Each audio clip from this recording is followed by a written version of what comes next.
Well, good afternoon, everyone.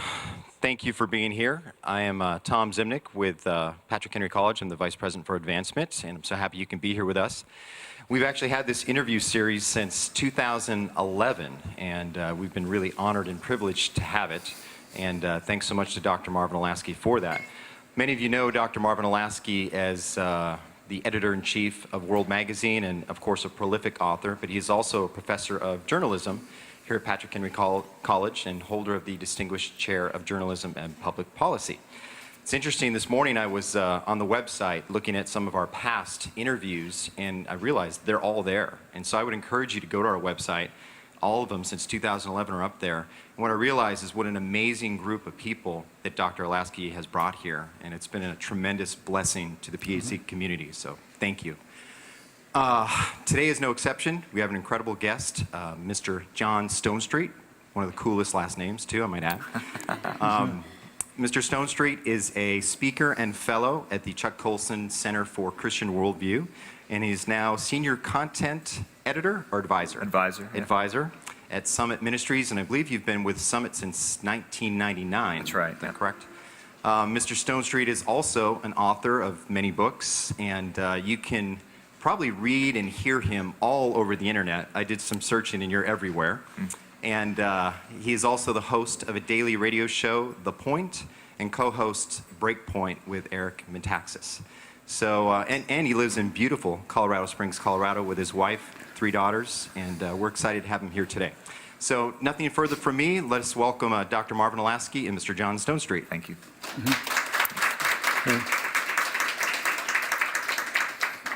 Actually, that is a cool last name. Well, Olasky's pretty good, though, too. Well, yes, but if I were a Civil War general and I led my troops and so forth, Stonewall Olasky would not sound as good as Stonewall Stonestreet. So, that's a lot of stone, especially I live in Colorado Springs, so that has double entendre these days. Well, that's right. That's right. There, Washington, and now Alaska. Yeah, and so forth. exactly, so, yeah. Anyway, I'm going to do something different with you today because John is on The World and Everything in It, which is World Magazine's half-hour daily radio show. John's on every Friday and gets asked questions about current events and so forth. I want to do a little thing different. Although it is a current event also, as well as a very old event. Let's pretend you are Governor Scott Walker. Okay. And you are asked by a British journalist, Governor Walker, what is your position on evolution? How would you respond to that? Wow. There's a reason I'm not into politics, and there's a reason I'm not a pastor. There are 2 different reasons. The reason I'm not a pastor is I'm not nice enough, and the reason that I'm not into politics is, I don't think I can do the prudential sort of answering that politicians need to do about these questions. What you believe about human dignity really matters, and I think that there's got to be a way for us to answer, for conservative candidates to answer that question that grounds human dignity and gets away from, the kind of all the baggage. I mean, what happens is if you say God created the world, then immediately you're a 6,000-year, young Earth creationist that no one takes seriously as a politician because of a view in science that you may not even hold. And so, it is a difficult thing. So, I'm not sure that I know how to do that or to coach it, but I do think, we had an interesting, Marvin, back and forth with the CNN anchor this week because of a Breakpoint commentary that Eric did, and then we got into a little Twitter conversation, about whether rights are from God or rights are from man. And if you don't have a God who started everything and actually gave men dignity, then you get caught into this intellectual back and forth that the CNN anchor was in, which is basically he was saying, well, our rights come from nature, but it's man's job to recognize them. Well, that doesn't get us off the hook, right? Because different men recognize them different ways. And nature can give you an is, but it can't give you an ought. It can't say, this is how it ought to be. And so I think there's got to be some room to answer that question into the application. Okay, but let me push on this. How would you do it? I know it's hard to get into that mindset. But let's say you're a presidential candidate. You don't want to commit suicide politically. Yeah. But you want to answer in some way. Yeah. Or let's say Scott Walker calls you in for advice. Well, John Stonestreet. Yeah, he'll answer it. Yeah, how should I answer that question? Yeah. What would you say? I think I'd say, I think I would answer it somewhere along these lines. It's an important question, and a lot of people get paid to wrestle with the question of where the universe began and what we know about that. But I think the most important part of that is all the consequences that flow from whether you believe in God or not. H.G. Wells said, if there is no God, nothing matters. If there is a God, nothing else matters. Now, he came down on, an atheist side of that question or that equation. But one of the things that flows is what's going to ground human dignity. And I believe that because, God is the creator of all things and in a creator of all things, that he created every single human person with inherent dignity from the moment of conception to the moment of natural death. I would probably say something along those lines. Okay. And let's say, having said that, perhaps a reporter would make another jump here. Well, then tell me what you think about abortion for children conceived by rape. I mean, surely we should have an exception in that situation, even though perhaps I will grant that there is some human dignity there. But how would you answer that? Yeah, that's a difficult one. I'm not sure that's a winnable answer in the public square, because I think you still have to stand for the dignity of life, even in cases of ridicule, even as a politician. And I'm not sure we can get out of this.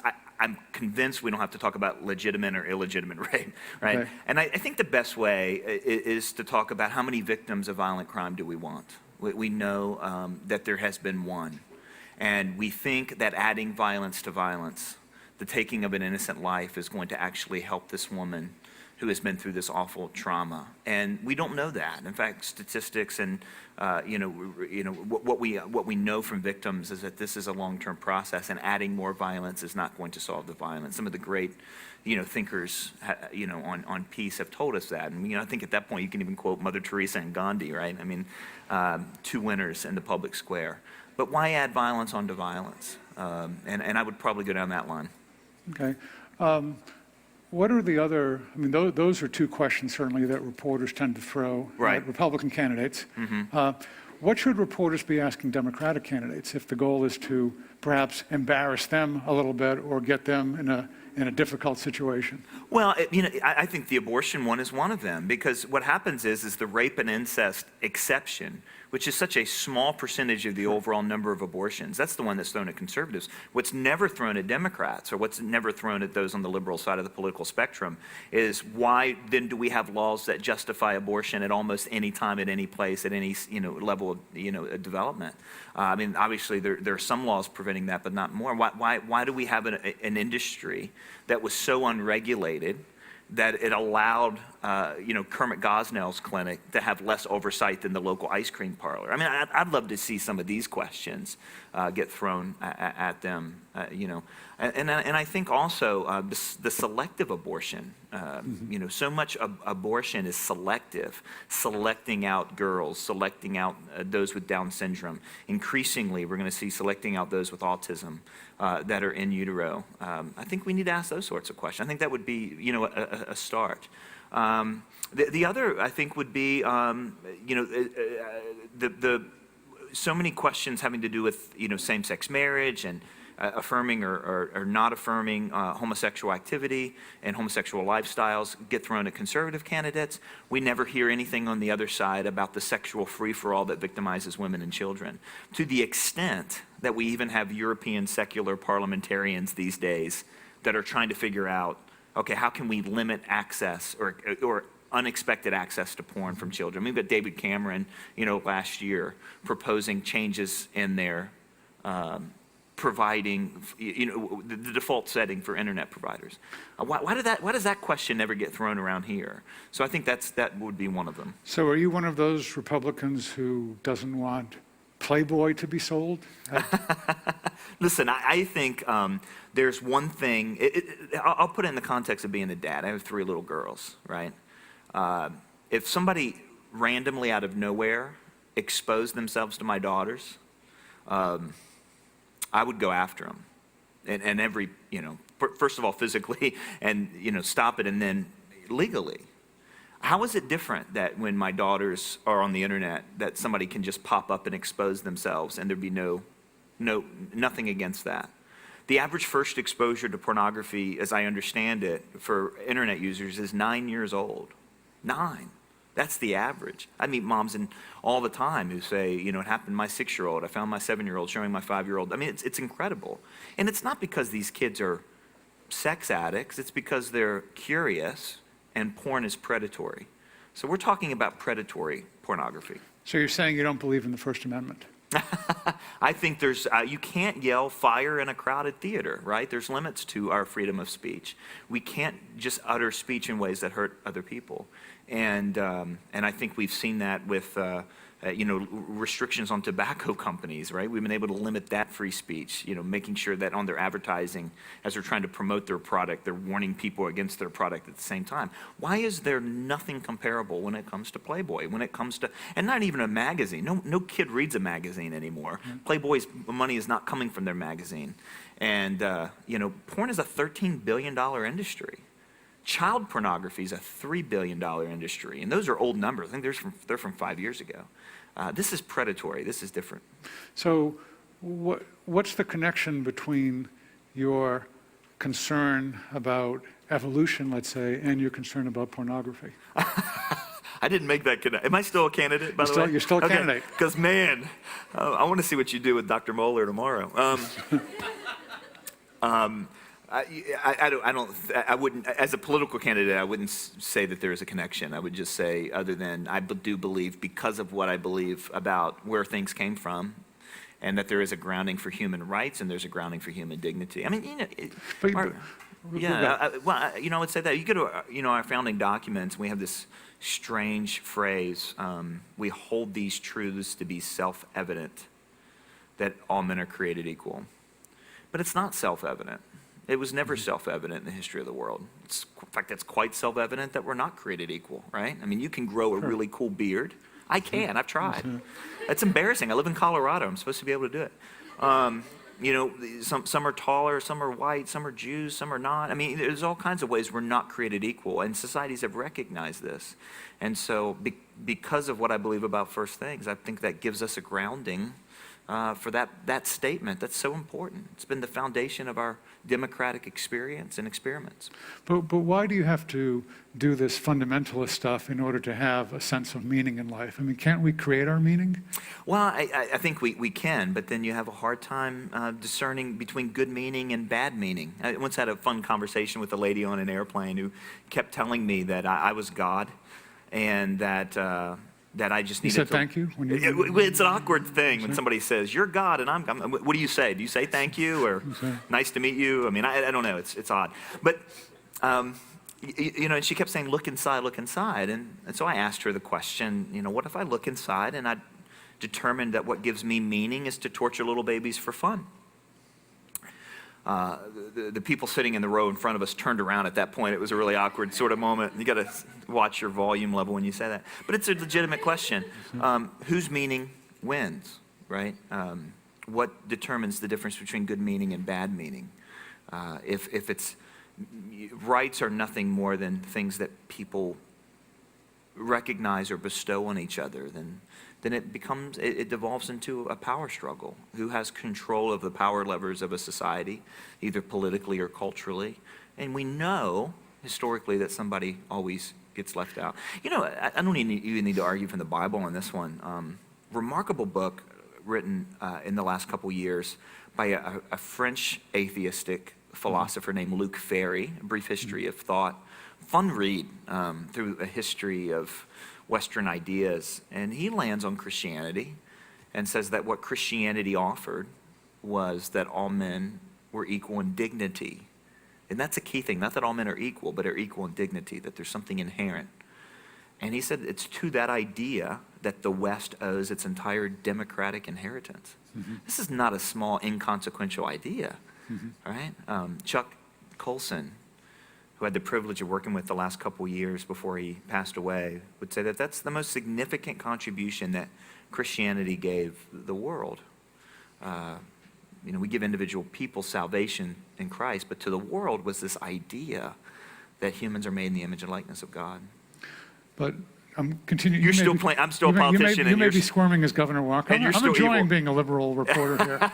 But You're pretty good at it. I don't know. well, I had practiced a long time ago. That's true. So, but let me ask this: human dignity, and yet you believe that humans, as opposed to be the crowning achievement of evolution, actually came from these two people in the garden some 6,000 years ago? Is that what you really believe, or are you just saying that for political purposes because America is such a benighted, unadvanced country and you have to do that to get elected? Well, that's pretty much it. I mean, this is obviously the difficulty I think that conservative political officials actually face is that everything gets thrown on the table Sure. to measure whether or not that they're good candidates. But if you're on the left, I mean, infidelity. I mean, there's all kinds of things that we can leave out. The question is, can you run an economy? It's just an amazing, different set of rules for each group of people. But yeah, going back to your question, I mean, when our common ancestors, when our first parents lived and so on, I'm not sure that I would be dogmatic about that or I would be able to answer that question. But if we flip it and we say, well, what does someone believe who believes that everything that we see is created by time, chance, and so on, then instead of having two parents, we have a single cell life form somewhere. Cute, very cute single-cell life form. A cute one, yeah. Obviously. But I mean, which one is really one more unbelievable than the other? So I would probably ask that question. So are these? We hear conservative journalists complaining about reporters asking those questions of Scott Walker or others, but are they legitimate questions? In other words, while it's true that the governor of Wisconsin or even the president of the United States does not have to decide definitely on an issue like that. Right. Isn't that a question worth asking in some way to try to find out what makes a person tick? Well, I think it is. I think there's one thing there's two things that are really kind of unfair in the process, which of course is politics. I don't know why we're expecting something to be fair. But two things that are unfair. One is that a belief in God suddenly leads to a belief in all of these other things, some of which are really controversial even within the Christian community, like the age of the earth and so on. I mean, these aren't things that I don't think it should be because you believe this, therefore you believe all of this as well, right? So I think that's the first thing that's unfair. And the second thing is that it doesn't go both ways. There's not difficult questions asked both ways. But they're worldview questions, and that's why they're legitimate questions, right? They're revealing what's at the bottom that's shaping our values and shaping our actions. And I think it's what Chesterton said, right? Chesterton said, the most important question you can ask someone who's running for office is, what is their philosophy of life? In fact, he said, if you're taking in a boarder, if you run a boarding house and you're taking in a boarder, it's an important question whether they can pay their bill. But it's an even more important question, what's their philosophy of life? Because that's going to shape what they think is important, what gets their time and attention and affection and energy, what they love and don't love. So yeah, I think the worldview questions are the questions we really, really want to know. I mean, let's take our current administration. I mean, David Axelrod just admitted something we kind of all knew, which is that President Obama essentially misled the American people in his first campaign about what he believed about the definition of marriage. That was a pretty important thing to know, right? And my guess, and specifically to get the community on his side, that ended up really, in many ways, being one of the key communities that swayed the election. So what someone believes about these fundamental questions of life, yeah, fair game. And I wish they would be asked more, not less. But practically, let's say, what difference does it make whether a person is a true believer in evolution or a believer in creation? Well, I think it has to do with where one believes human dignity comes from. So I'm going to go back to that because I think the central question, a culture will either humanize us or dehumanize us. Cultures either create conditions in which flourishing happens or in which people are essentially have their dignity compromised. And politics is an important part of that culture. It's not the only part. I think how we think about beauty and how we think about architecture and all this other stuff matters too. But politics is really important on this question. And so if someone really believes that everything was kind of a gigantic cosmic accident. Now, I mean, of course, we also have to consider this, Marvin, is that many people even in political office, don't really care about that question. It's not going to be something they care about. But if they really believe that human dignity is not grounded in anything eternal, that's a really important thing. Or if that somebody has the right to determine somebody else's dignity, to either bestow dignity on them or not bestow dignity. These are really important. But why is it questions. really important in practical terms? What difference does it make? I feel like, Hillary Clinton perhaps. What difference does it make who died? What difference does it make what may or have happened many years ago? Those of us who are believers in evolution, we love our children, we take care of them, we're good neighbors, we're nice people, we decorate our homes. What difference does it make? Well, first of all, not everyone does, right? And so the question is, how do we judge those that are and those that aren't? It was a taken for granted thing just 20 years ago that the best situation for raising the next generation was with a mom and a dad.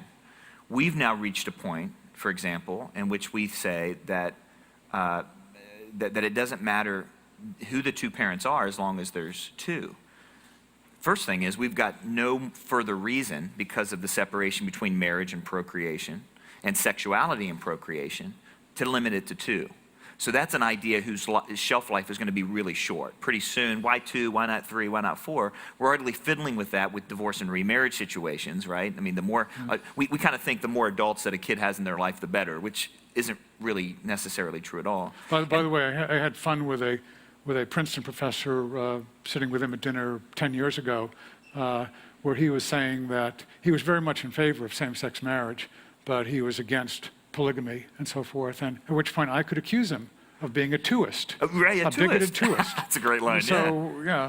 Well, we just saw that. I want to come back to that, because what you just saw, we just saw from an evangelical pastor.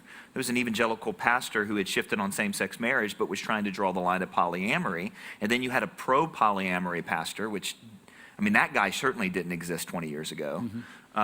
You essentially talked him out of it in the space of an interview. I mean, it was a remarkable thing, I think, on Pathos. But going back to the original thing, what we actually believe happened in the first, one of the most important things is whether we believe or not that male and female are significant. So we're now at the point where we're actually thinking as a culture that observable biological reality and observable biological difference is completely irrelevant to the conversation of marriage and parenting. Right. And that also then means that moms and dads don't contribute distinct, unique things to their kids. That's a remarkable jump. That's brand new. We have never thought that way before. And then that also reflects worldview in the sense of what's driving what. Is our vision for the future and our vision for the health and well-being of children driving our understanding of marriage? Or is our vision of marriage driving our understanding about what necessarily is best for kids? But how long will that theoretical construct that there is no difference really stick, when people can pretty much see that dads play differently with their children, whether boys or girls, than moms do? Yeah, that is the great question, Marvin. I think we know that ideas have consequences and ideas have unintended ones.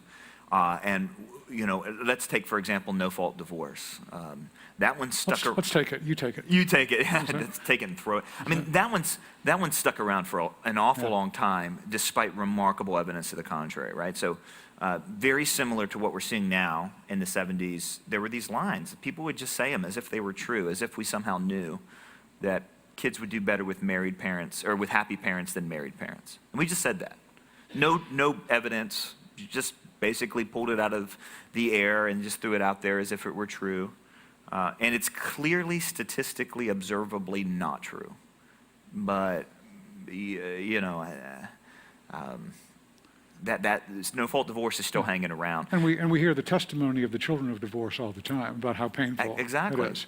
Yeah. So, well, and this goes back to our, what we mean by worldview, is that we're more driven by worldview than data. Our worldview will reinterpret the data rather than the data reinterpreting our worldview. So how long will something like this stick around? I think it'll have a lot of staying power until the worldview starts to shift and we start to get back to the idea that there is for example, a givenness to human nature. There actually is the way humans are, and that includes not just what they feel between their heads, but actually what happens in the way that we are made and the way we're born. But right now, we're pretty good at denying observable reality as a culture, and I think that's kind of what's behind a lot of this. Yeah, let me jump back to the unobservable for a moment, because, you see lots of kids, more than 1,000 a year at Summit Ministries and so forth. BioLogos, the foundation that, with a lot of funding is making a real impact. Right. The key argument in many ways of BioLogos is that if Christians insist on creation rather than evolution, the kids are going to wander away. Right. That they're going to just, given a choice between science as defined and religion, if in some way we seem anti-science, then we're going to lose this whole generation of kids. So the BioLogos argument sometimes is almost equivalent to, well, we don't really know, and perhaps we don't even care what's really true, but we know what's needed psychologically for these kids to keep these kids involved with the church. And we can't be just seen as stupid people. So at Summit, I suspect you deal with that a lot. And how do you deal with it? And are you successful in trying to change some of that? Well, yeah. So it's interesting because the argument, as you characterize it from BioLogos, is very similar to the argument for entertainment-driven youth groups. Sure. You know what I mean? In other words, if we don't have really cool music here and smoke machines and a rock band and, Christian Fear Factor taking place, on Wednesday nights, then we're going to lose them. And the idea is we need to be relevant. And the problem is that these youth pastors never read Neil Postman, who taught that entertainment is irrelevant. That's the big problem with entertainment, is that it makes us silly. It makes us care about things that at the end of the day don't really matter. And if entertainment makes us silly, Christian entertainment will make us silly Christians. And so, in other words, being relevant was ironic for the youth groups, because they actually, by being relevant, made themselves irrelevant to what people really needed. I see this very similar on the evolution side, because the Darwinian model is really under assault right now. It has all the kind of indications. When somebody screams the loudest, that usually means their arguments are the weakest. And they're screaming really, really loud right now. And it's like BioLogos is telling us that unless we capitulate, we're going to be into the dustbins of history. This is the same argument we're hearing right now in same-sex marriage. Sure. What was the Seattle pastor that said we're going to be irrelevant, if we don't, get with the times and that sort of stuff. And that, lots of things were called heresy before they were accepted. What's true? Lots of things were called heresy before they were still called heresy, and before they were ultimately condemned as heresy. So that's not a good argument. And so I feel like that same thing's coming out here. Now, here's where I do agree with, there's an assessment that I've seen of BioLogos, is that they're kind of looking at, I think, the worst sides of creation science. Okay. And there are some bad sides. There are some things that essentially will say things like, there's no thinking person can believe in evolution. There's no evidence. These kind of grandiose, sweeping statements.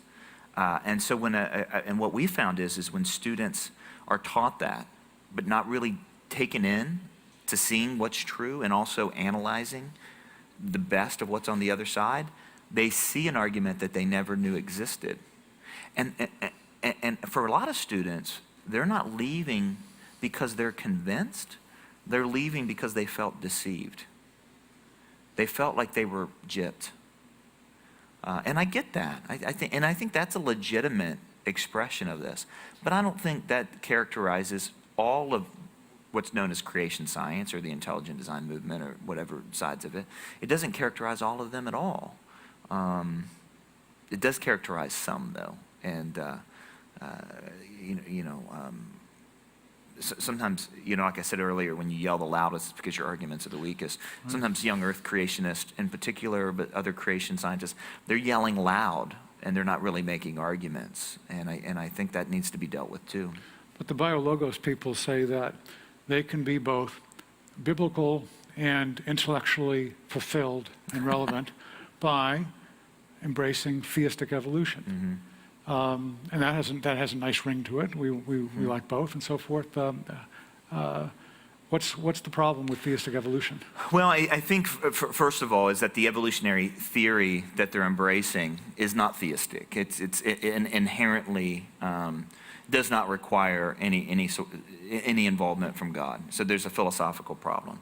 The second thing is whether, again, it grounds human dignity. And I think that one of the most problematic ones, and I know there's people like Tim Keller and so on who are trying to kind of, play in the middle. If you give up on a historic Adam and Eve, there's all kinds of issues. First of all, what does it mean to be made in the image of God? Which of our ancestors were in the image of God before we were in the image of God? And that's no small thing in the scripture. And, that establishes our position in the entire created order. We're not just an accident. We're to be sovereign over the created order.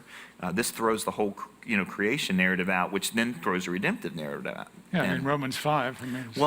Jesus is the second Adam. So that's the biggest problem. If there's not a first Adam, what's a second Adam? And if there's not a first Adam to give us guilt, is there a second Adam to give us righteousness and all of that? So I think that's really a huge problem. So I think you got the mechanism is inherently godless. I think you've got the human dignity question that's really problematic. But then the third thing is it's the age-old question: what do we mean by evolution? There's evolution itself. Are we referring to adaptation, or are we actually referring to jumping species to species? I mean, there's all kinds of baggage with that one word. And maybe that's the question for Scott Walker to ask. What do you mean by evolution? What do you mean by that?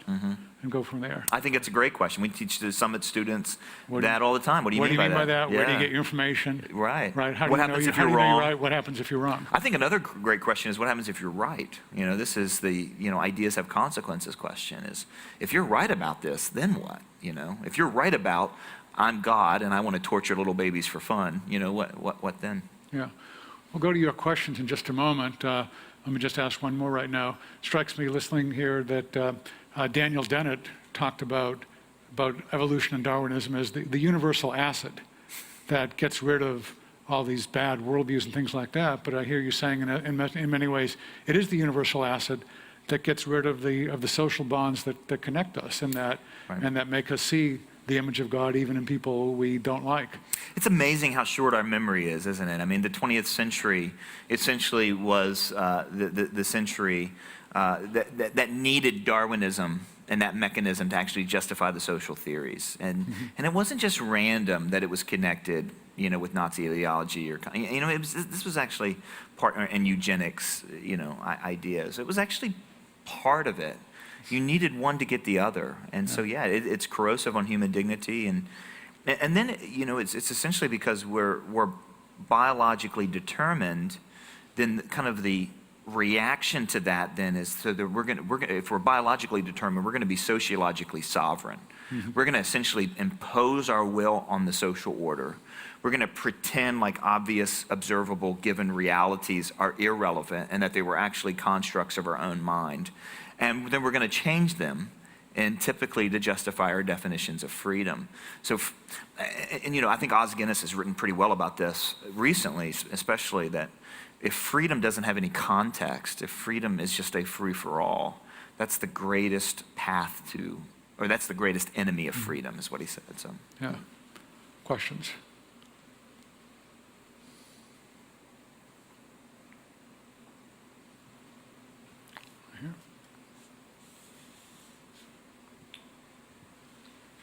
Mr. Stonestreet, do you have any figures from history, maybe recent history, politicians in particular, who have navigated, who have held very strong views on some of these issues, but have been able to navigate through the kind of the landmines that get thrown at them without blowing up? Well, I have a couple answers to that. One is Marvin unfairly painted me as a political expert here. I'm probably not that guy. In terms of, there certainly have been politicians who've stood for very unpopular things and been able to see success, right? I mean, we can all point to Wilberforce as an example of this, and was able to do that also by realizing that it wasn't just a political fight, it was a cultural fight. So he was able to mobilize both of them.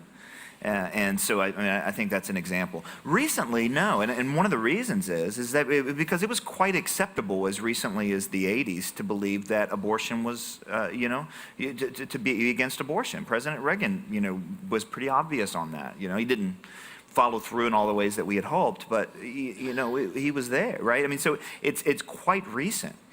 President Obama was against same-sex marriage in his first campaign, right? Rick Warren, who that year campaigned for Proposition 8, was allowed to pray at the inauguration.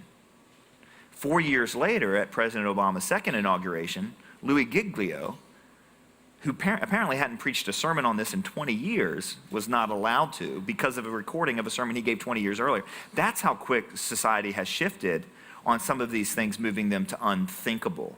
And my political memory, Marvin, is much shorter than yours. No offense. I just realized as I said that came out wrong. But true. It's true, yeah. But I don't remember the creation evolution comment being thrown around, back even as, to me, this is really recent ground on these particular issues. So I think we need to maybe go back a little bit further to realize it. And then we also have to remember that, Governor Walker is still a governor.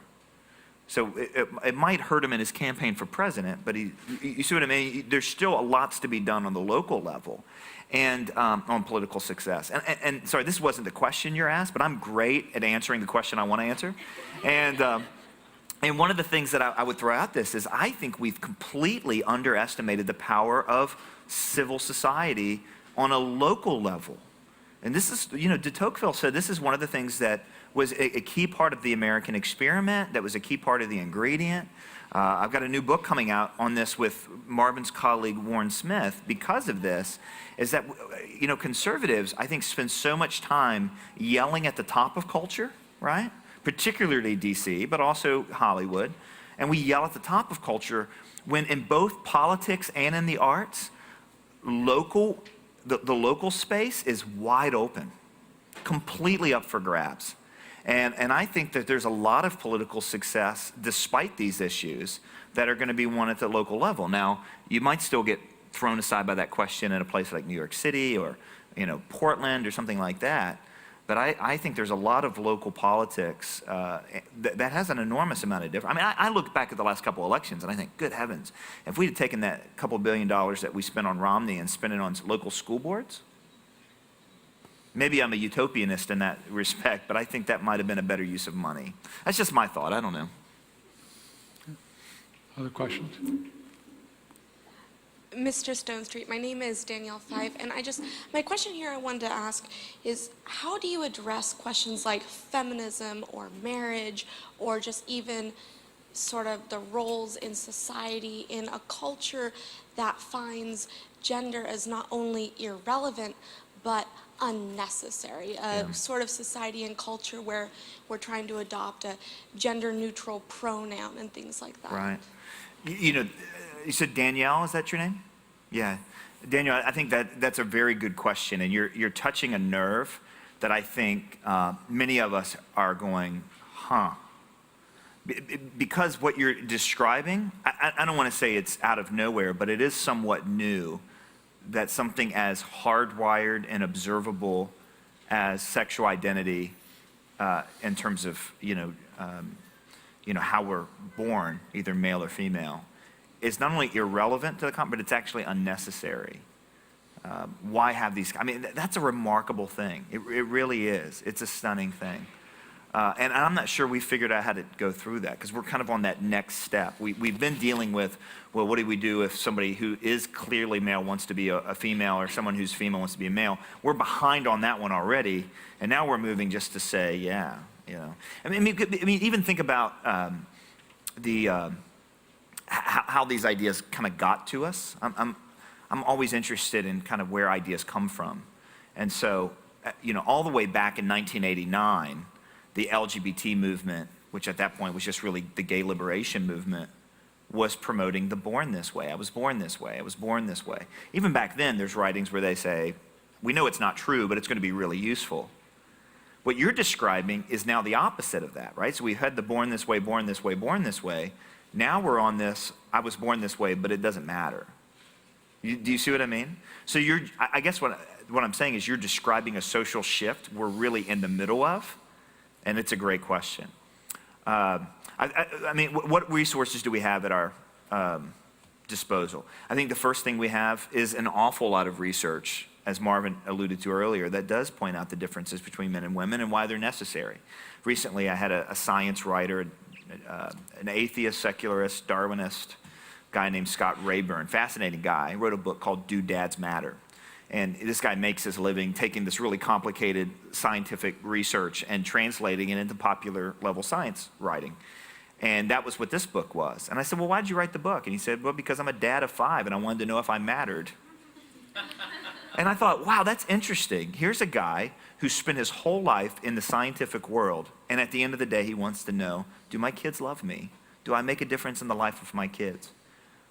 So one of the first resources we have at our disposal is the fact that no matter how many ways we deny things, this world still belongs to God. I think one of the things that is the most damaging for the Christian culture, for those wanting to engage culture from a Christian perspective, is to assume that we are playing an away game, that we're in the visitor's locker room, right? No. The only world we've ever lived in is the one that God made. The only people we've ever talked to are the ones made male and female in his image. We have home court advantage. Romans 1 says that humans are just incredibly good at denying things that are true, that we suppress the truth. But what that means is that every time we talk about these things, we're reminding people of things we already know. And I think we need to take that seriously. And I don't think we do. I think we feel behind the 8 ball, we've lost. I mean, I had a pastor look at me once and say, John, it's over, we've lost. What's over? Who's we? I don't think, Jesus looks down and sees an article in the New York Times and goes, well, I didn't expect that one. I'm back in the grave. That's not what happens. So I think that's a huge resource that we have. And I also think, for example, in the case of Scott Rayburn's book, we have a remarkable evidence that shows that dads do matter. And that means men matter. Now, no one's really done a whole lot of research recently on do moms matter. And the reason is because the official answer is, duh. I mean, of course they matter. I mean, they're moms, right? And so I think that's the other thing we have is this research. And then the third thing, and I think Marvin alluded to it earlier, is we're going to see the consequences of these bad ideas increasingly. We've seen it with no-fault divorce, And it's amazing. We're still doing flips to try to deny reality. So now, to solve the damage that divorce has done, now we have young parents saying, oh, I just won't get married, so therefore I won't get divorced. We'll have kids together. We won't, so cohabitation has gone up. What could go wrong with that plan, right? I mean, it's just, so there's going to be a lot of brokenness in the meantime. But the church, this is not the first time that the church has found itself in a sexually broken society. It won't be the last. And we have the resources of creation. We have the resources of the gospel. So I think there's a lot we can do. I know that's not a very specific answer, mainly because we're in the middle of that social shift. And I think that's a very difficult one. And I think we need some leadership from the emerging generation like you. So I guess what I'm saying is you answer that question and send me an email. Children are enormously effective teachers on the differences between male and female in this sense that, give a boy typically a doll to play with, and he's likely to go, That's with right. a doll. And give a little girl, a truck to play with perhaps, and she may dress up the truck. Oh, listen, I have 3 daughters, and when we eat spaghetti, the big noodle is the daddy noodle, and then there's a mommy noodle, and then I've got this friend who's an apologist out in California. His little 3-year-old Jonah, who's been over at our house, he's a funny little kid. The other night they were praying, and Jonah said, God, please give the superheroes power to fight bad guys in the movies, and help our family punch the bad guys and the trolls. and please let us get an axe. My daughter has never prayed that. You know what I mean? So yeah, I think that's true. It's a good point. Yeah. Other questions, comments? Let me ask one thing. I mean, you mentioned, and I will do my duty here by actually holding up. Yes, yes. I see you're very happy at this moment. Thank you, yes. Hold up this book, Same-Sex Marriage, that John is the co-author of. And you mentioned about the importance of churches modeling healthy marriages and so forth. And you point out also the difficulties of no-fault divorce and how that redefinition of marriage really started with that. And yet, what have churches done to really, are there examples of churches that have really embraced marriage and developed it and really helped young people to see that it's important to do, as opposed to cohabiting or just hooking up? Yeah. Are there good examples? And I think just of Louisiana had a law offering covenant marriage as such, and at least from what I've heard, not a whole lot of people, including church people, have signed up for that. So, Right. yeah, any good examples of stuff that's helped? Yeah, well, and I think an example like you just mentioned in Louisiana, the problem is that we didn't lose marriage through politics. Sure. We lost it in culture. Yeah. And we're not going to get it back through politics. I mean, I think we use this example in the book. We can have every law passed right now to stop same-sex marriage in its tracks, and we'd still have the devastation we had before it even came. Mm-hmm. But the church was asleep at the wheel because it wasn't icky and it involved elders and all kinds of different things. So your question though was, are there churches that are doing some things that are making a difference? I can think of one right off the top of my head, Watermark Church in Dallas. And they basically look at they looked at the trends of marriage, which in Dallas are no different than anywhere else, and they said, what if we, in a large church, lots of resources, what if we could just start looking at all the different angles that we can touch marriage, divorce recovery, premarital counseling, young marrieds, and start reaching out all this, and what if we could just touch 10% of all marriages in our community? I'd love that, and because a couple things. Number one is it's measurable. You can actually measure it.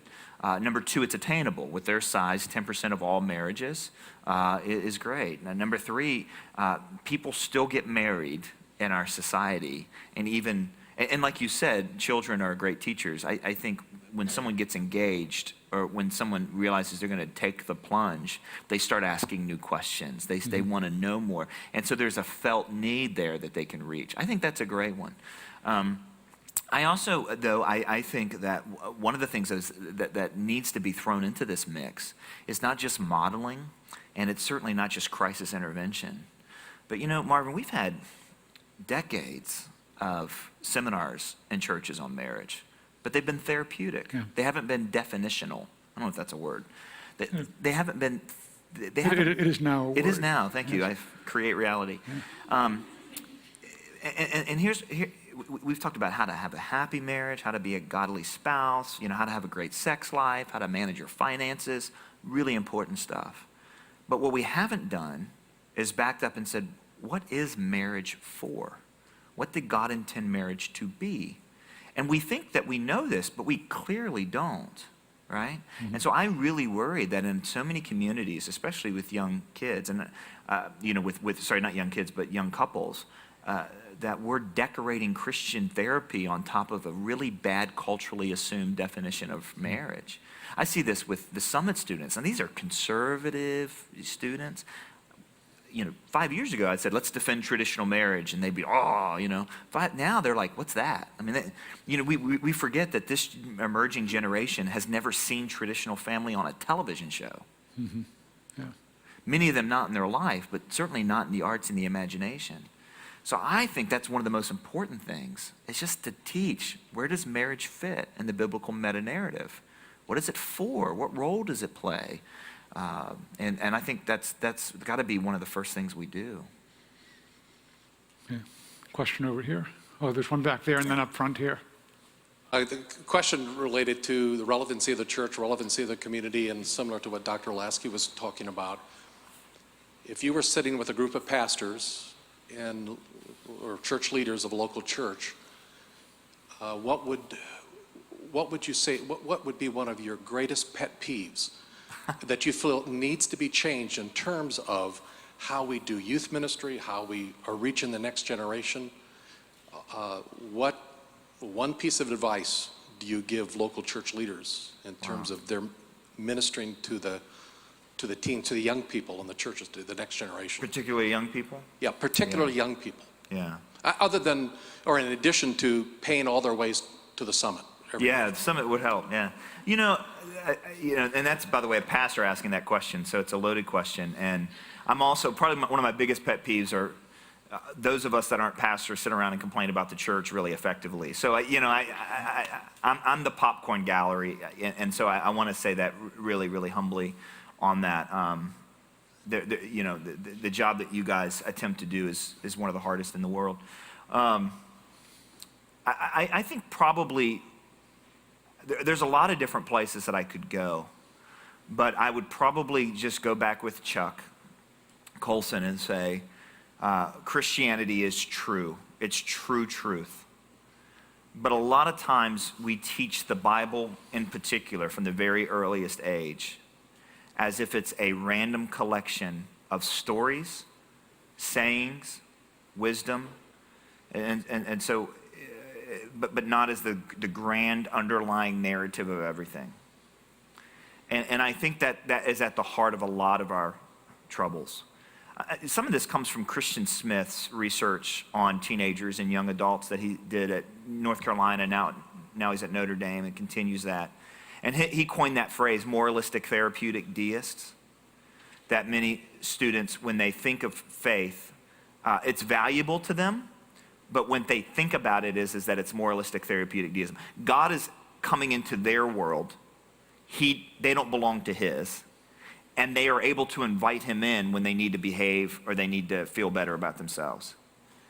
And we ask, well, where did they come up with that?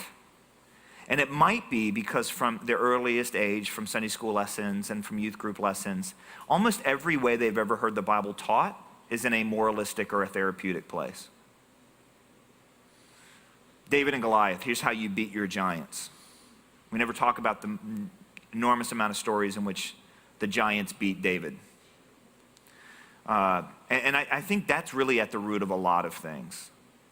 I think that's prior even to, I would obviously promote worldview and apologetics and all that, but I think even prior to that is, what do they think the Bible actually is? There is an irony that we have more Bibles in our hands than any generation that's ever walked the planet. I mean, for every stage of life, for children and men and women and married couples and animals, and we got Bibles for everybody. But we don't know it that well. And that kind of sounds old-fashioned, I guess, but I think there's a lot there that's the root of our problems. Mr. Stonestreet, my name's Kent.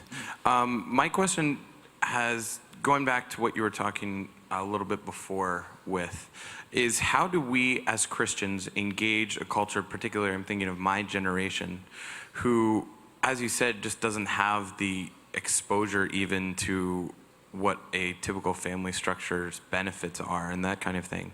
How do we show them the harm in that in a way that they would be able to understand, instead of merely saying the Bible says that you shouldn't get married to your boyfriend as a man? Because the conversations I have with people like that tend to break down at that moment, right? Where they're like, well, fine, if that's what the Bible says, then sure, but I don't believe in the Bible, so why should I trust it for that situation? Okay, so let me kind of walk through 3 or 4 kind of thoughts. The first thought is just a really practical, pragmatic strategy, which is in our book. Actually, it's in one of the appendix. We asked our good friend Greg Kokel, who's really good on engaging people who disagree without creating too much friction. And one of the things he points out is, and you've had this experience and so have I, it's like as soon as you go down this path, you're a bigot, it's over. So when the conversation comes up, he recommends, and so we recommend, that you say, no, wow, we're going down some pretty testy waters. This is a heated conversation. And before we do that, can I just ask you a question? Do you consider yourself an open-minded and tolerant person? Are you open to considering other views? Because a lot of people aren't, and if you're not, then we probably shouldn't have this conversation. If they say yes, well, good, because if you're open to views different than mine, I kind of sense that my view might be different than yours. Do you see what I mean? And so then you actually have some groundwork of, we're going to actually listen to each other and respect each other, right? Now, as a Christian, you have to take time and listen and respect somebody too. You see what I mean? So if you're going to call someone to open-minded and open discussion, then have some open discussion yourself. But I think that's one way to kind of get ahead of it on a really practical thing, okay? So that's the first thing. The second thing is I think there's a whole lot more we have to do than just point out the harm in same-sex marriage. Because we're dealing with a culture that doesn't know the good of marriage. So I think we can't just point out the harm, we have to point out the good. And I think there's two ways to do that, but one primary way to do that is we need more and more and more and more stories of the beauty of lifelong married love. I don't think that we've seen enough of that. I think that kind of comes from the chronological snobbery of our generation, to kind of quote C.S. Lewis, that we think younger is better and older is worse and so on.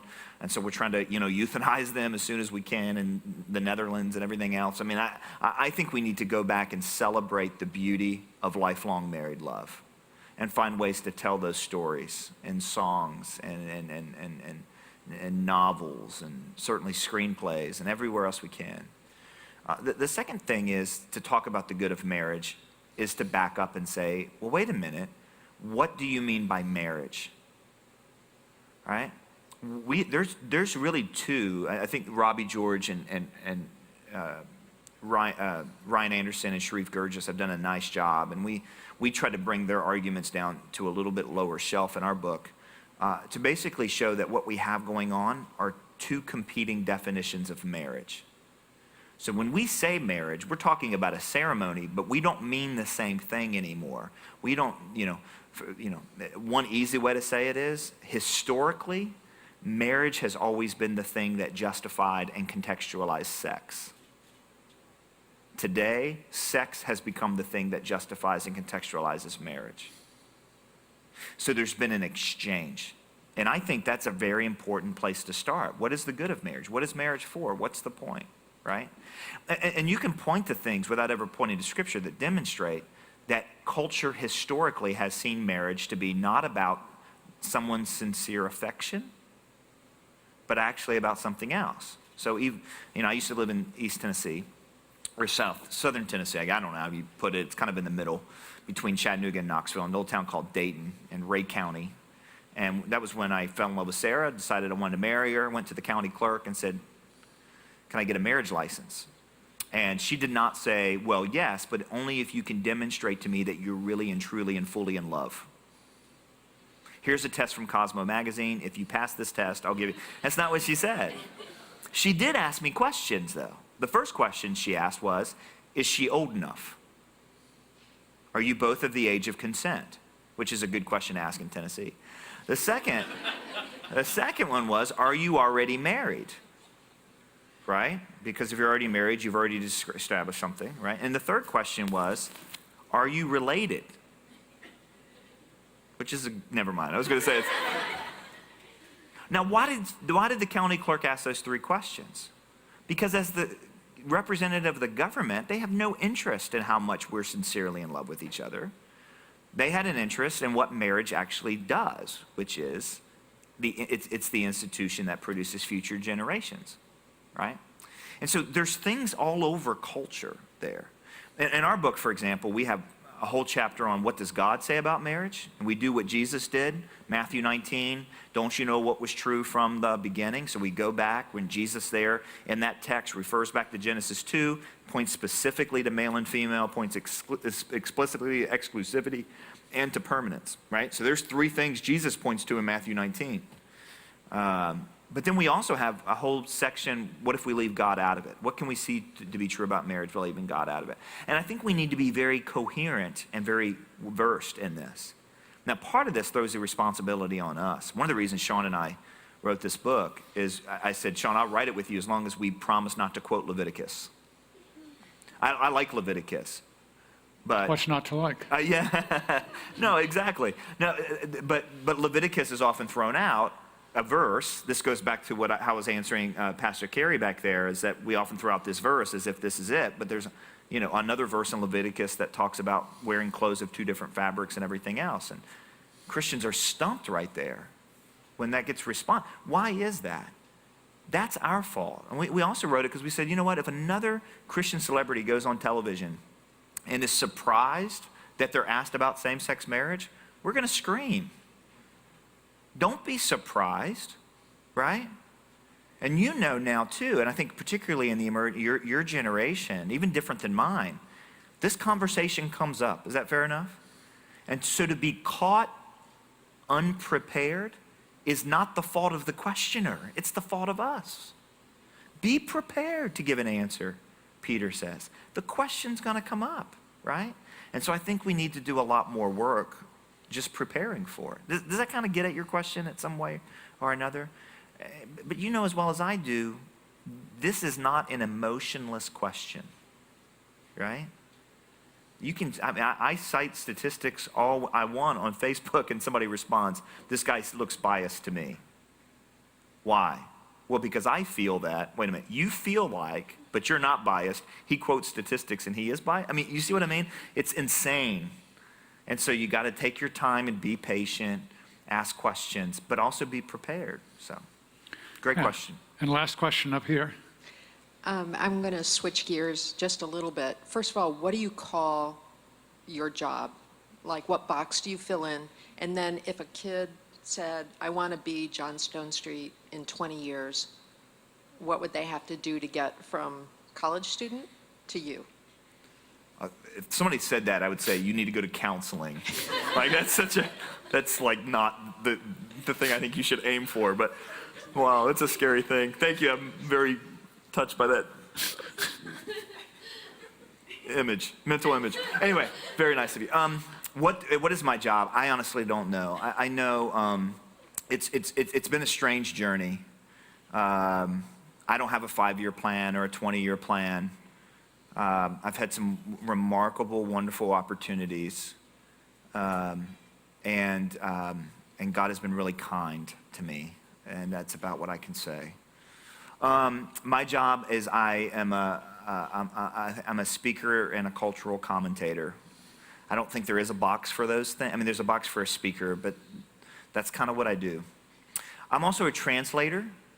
I don't come up with very many original ideas. I take really great ideas like Marvin's, The Tragedy of American Compassion, and Robbie George's What is Marriage, and, Craig Gay's The Way of the Modern World, and translate it down. And because I think there is a whole lot of really good thought happening up here, and then there's a lot of us down here, and there needs to be some translators. So I really feel myself in that kind of bridge. And in that sense, it was such an honor and a privilege that one of the opportunities involved Chuck Colson, because that's what he did.